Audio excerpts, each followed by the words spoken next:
Islamic youth hub के YouTube channel में खुशामदीद। आप हज और उम्रा के बारे में रोजाना की ताज़ा तरीन मालूमात और इस्लाम की रोशनी में हमारी रोजमर्रा की जिंदगी के बारे में बहुत सी मालूमात हासिल कर सकते हैं। बराए मेहरबानी हमारे चैनल को फॉलो करें और चैनल पर मौजूद बेल आइकन को दबाएं। नहमदुहु व नुसल्ली अला रसूलिहिल करीम, अम्मा बाद। हज का सबसे पहला दिन 8 ज़िलहज्जा, लिहाजा हज शुरू करने यानी 8 ज़िलहज्जा से पहले हुज्जाज मिना जाने की तैयारी करें। तैयारी से मुराद जैसे घर से जाते हुए अपने उम्रे का एहराम बांधा, उससे पहले जो तैयारियां की थी, मूछें, नाखून, इजाफी बाल, ये तमाम चीज़ों को साफ़ किया अपने। इसी तरह हर तरह की ज़रूरी पाकीज़गी हासिल की और उसके बाद फिर एहराम बांधने की तैयारी की थी। तो यही सारे काम आपने अब दोबारा करना है, चूँकि अब आप हज का एहराम बांधने जा रहे हैं। एक बात याद रखिए कि हज तमत्तो, चूँकि हाजी उमूमन हज तमत्तो करता है, हज तमत्तो का एहराम हुदूद हरम में किसी भी जगह से बांधा जा सकता है। इसके लिए हिल जाना ज़रूरी नहीं, बल्कि नहीं जाएंगे, हिल नहीं जाएंगे, मस्जिद आयशा वगैरह नहीं जाएंगे, बल्कि अपने होटल से और मस्जिद हराम से इसकी नीयत करना अफजल है। एहराम होटल से ही बांध लें, नीयत होटल से कर लें या नीयत मस्जिद हराम में जाकर कर लें, ये सूरतें भी दुरुस्त हैं बिल्कुल। इसके बाद 2 रकात नफिल पढ़ें और मकरू वक्त, अगर मकरू वक्त ना हो तो उसके बाद एहराम की नीयत करें।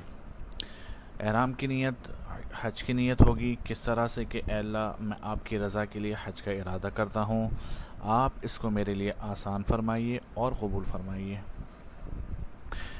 फिर मर्द हजरात कुछ बुलंद आवाज़ से और ख़वातीन आहिस्ता आवाज़ से तलबिया पढ़ें। लब्बैक अल्लाहुम्मा लब्बैक, लब्बैक ला शरीक लक लब्बैक, इन्नल हम्दा वन निअमता लक वल मुल्क ला शरीक लक। 1 मरतबा पढ़ना ज़रूरी है, नहीं तो 3 मरतबा पढ़ें। जब आपने नीयत कर ली और तलबिया पढ़ लिया, नीयत दिल में कर देना काफ़ी हो जाएगा, लेकिन तलबिया के लिए ज़बान हिलाना ज़रूरी है, ज़बान से अदायगी ज़रूरी है। जब तलबिया भी पढ़ लिया तो अब आप पर एहराम की पाबंदी शुरू हो गई और आप एहराम में दाखिल हो गए। अब आप याद रखिए कि आपके लिए वो तमाम चीज़ें हराम हो गई जो उम्रे का एहराम बांधने के बाद हराम हुई थी। तो ये मरहला तो हमारा एहराम का था। जब एहराम बांध लिया, उसके बाद 8 ज़िलहज्जा को फजर की नमाज़ पढ़ने के बाद जब सूरज निकल जाए, कुछ बुलंद हो जाए, तो फिर तलबिया पढ़ते हुए मिना को रवाना हो जाएं।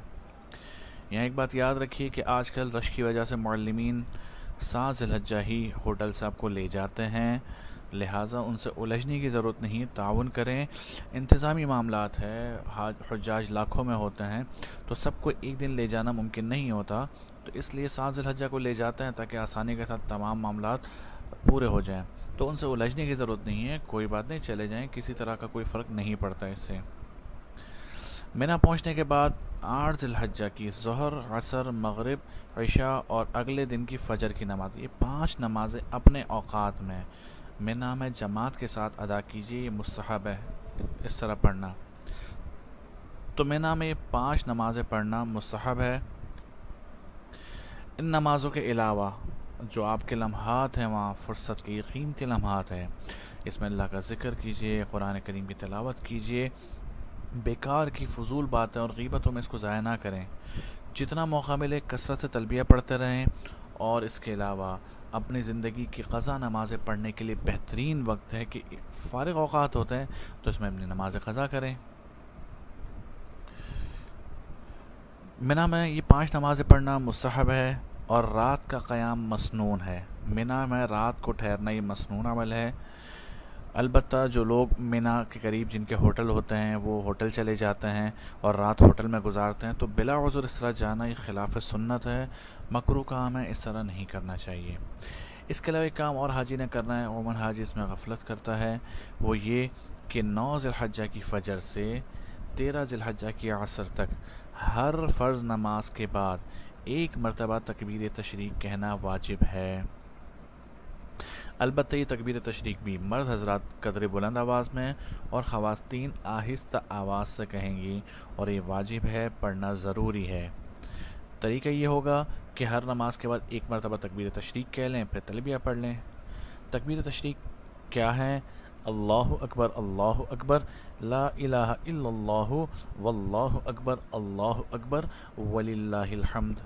تو اس تکبیر تشریق کو ہر نماز کے بعد پڑھنے کا معمول بنائیں، 9 ذی الحجہ کی فجر سے 13 ذی الحجہ کے عصر تک۔